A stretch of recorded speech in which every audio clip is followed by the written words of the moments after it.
गंगासागर जगन्नाथपुरी धामयात्रा कोल्हापूर येथून जवळच असलेल्या खालकोनी गावाअंतर्गत भागवताचार्य श्री हरिभक्तपरायण रवींद्र महाराज पाटील खालकोणीकर यांच्या नेतृत्वाखाली 29 जानेवारी 2024 ते 8 फेब्रुवारीपर्यंत गंगासागर जगन्नाथपुरी धामयात्रा संपन्न झाली आहे।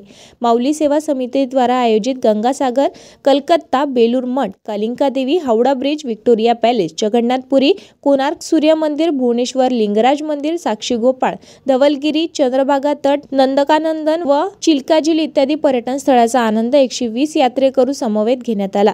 2 फेब्रुवारी 2024 ते 7 फेब्रुवारी 2024 पर्यंत भगवत प्रवक्ते श्री हरिभक्तपरायण रवींद्र महाराज पाटील खालकोणीकर यांच्या मुखारविंदाद्वारे जगन्नाथपुरी येथे भव्य दिव्य श्रीमद भगवत कथेचे आयोजन करण्यात आले होते।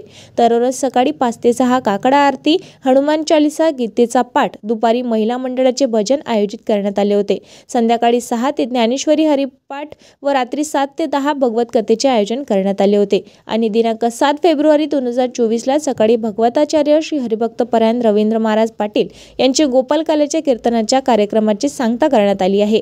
त्यानंतर सत्कार समारंभ करण्यात आला। महाप्रसादाचे वितरण करण्यात आले। उपस्थित यात्रेकरूंना चहा, फराळ व सकाळ संध्याकाळ भोजनाची व्यवस्था माऊली सेवा समितीद्वारे करण्यात आली होती।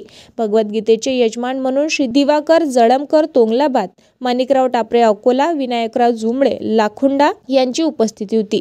कार्यक्रमाचे मार्गदर्शक श्री हरिभक्तपरायण पुंडलिक महाराज राऊत, आयोजक समिती अंतर्गत श्री सुभाषराव थोरात दर्यापूर, राजेंद्र जळमकर गुरुजी, राजेश सोळंके, दिवाकर देशमुख, सतीश ठाकरे, अर्पित जळमकर, छायाताई टोपरे, सुधाकर आमले, शंतनू पांझाळे इत्यादी आयोजक समिती सदस्य यांनी कथा आयोजनात परिश्रम घेतले, अशी माहिती कार्यक्रमाचे मार्गदर्शक श्री हरिभक्तपरायण पुंडलिक महाराज राऊत व राजेंद्र जळमकर गुरुजी यांनी दिली आहे।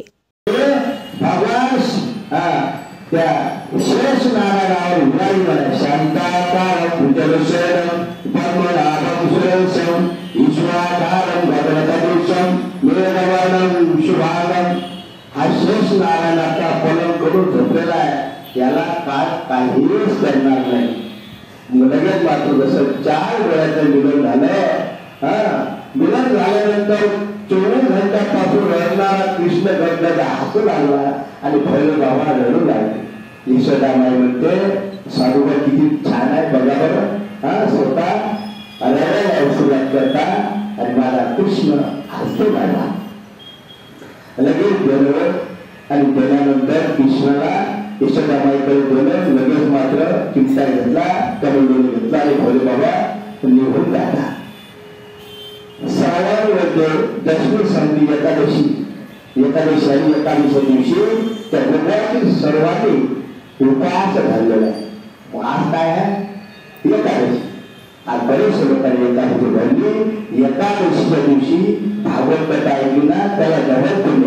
ऐका व्रताचे वैमान, नियम आचारती जन, गाती ऐकती हरि कीर्तन, ते समान विष्णूशी।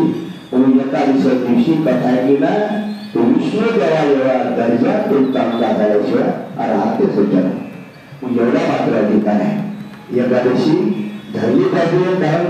त्यानंतर बघा श्रावण मध्ये 12 गावागावात सर्व भोजन पंगती करण्यात आलं आणि श्रावण मध्ये 13 नंद बाबा मधुर भरण्यासाठी केलं। कर म्हणजे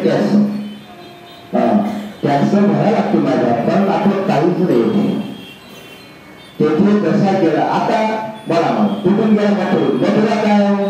शरीर हे विषयाच्या युक्त ठेवलं, शरीर म्हणजे मथुरा।